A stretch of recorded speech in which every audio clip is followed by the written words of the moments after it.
ನಗರದ ಹೊರವಲಯದ ರಿಂಗ್ ರೋಡ್ನಲ್ಲಿ ವಾಹನ ಸವಾರರನ್ನ ಗುರಿಯಾಗಿಸಿಕೊಂಡು ದರೋಡೆ ಮಾಡುತ್ತಿದ್ದ ಖತರ್ನಾಕ್ ಗ್ಯಾಂಗ್ ಅನ್ನ ಬೆಂಡಿಗೇರಿ ಪೊಲೀಸರು ಬಂಧಿಸುವಲ್ಲಿ ಯಶಸ್ವಿಯಾಗಿದ್ದಾರೆ.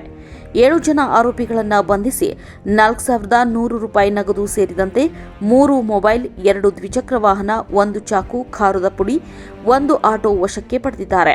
ಬಂಧಿತರನ್ನ ಗಂಗಾಧರ ನಗರದ ಭೀಮರಾವ್ ತಾವರಗೊಪ್ಪ, ರವಿ ಗೋಕಾಕ್, ಕೆಬಿ ನಗರದ ದೀಪಕ್ ನರಗುಂದ್, ಶ್ರೀನಿವಾಸ್ ವೀರಾಪುರ, ಸೋನಿಯಾ ಗಾಂಧಿ ನಗರದ ಶಶಿಕುಮಾರ್ ಸಾತಪತಿ, ಗೋಪನಕೊಪ್ಪದ ನಾಗರಾಜ್ ಬಳ್ಳಾರಿ ಎಂದು ಗುರುತಿಸಲಾಗಿದೆ.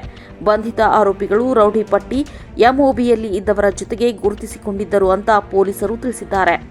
ಆರೋಪಿಗಳೆಲ್ಲ ಕೂಡಿಕೊಂಡು ರಿಂಗ್ ರಸ್ತೆಯಲ್ಲಿ ಬೈಕ್ ಹಾಗೂ ಲಾರಿಗಳನ್ನು ಅಡ್ಡಗಟ್ಟಿ ಖಾರದ ಪುಡಿ ಎರಚಿ ಚಾಕುವಿನಿಂದ ಹಲ್ಲೆ ನಡೆಸಿ ಬೆಲೆ ಬಾಳುವ ವಸ್ತುಗಳನ್ನು ದೋಚಿ ಪರಾರಿಯಾಗ್ತಿದ್ರು. ಇದು ರಿಂಗ್ ರೋಡ್ ರಸ್ತೆಯಲ್ಲಿ ಓಡಾಡುವ ವಾಹನ ಸವಾರರು ಭಯಪಡುವಂತಾಗಿತ್ತು.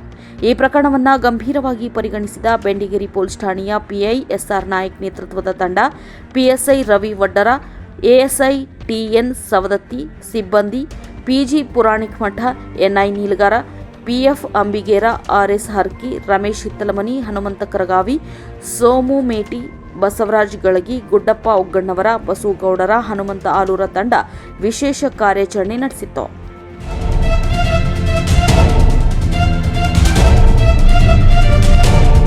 ನೀವು ನೋಡ್ತಿದ್ದೀರಾ, ಇದು ನ್ಯೂಸ್ 88 ಕನ್ನಡ, ಸುದ್ದಿಯ ಜೊತೆ ಸದಾ ನಿಮ್ಮೊಂದಿಗೆ.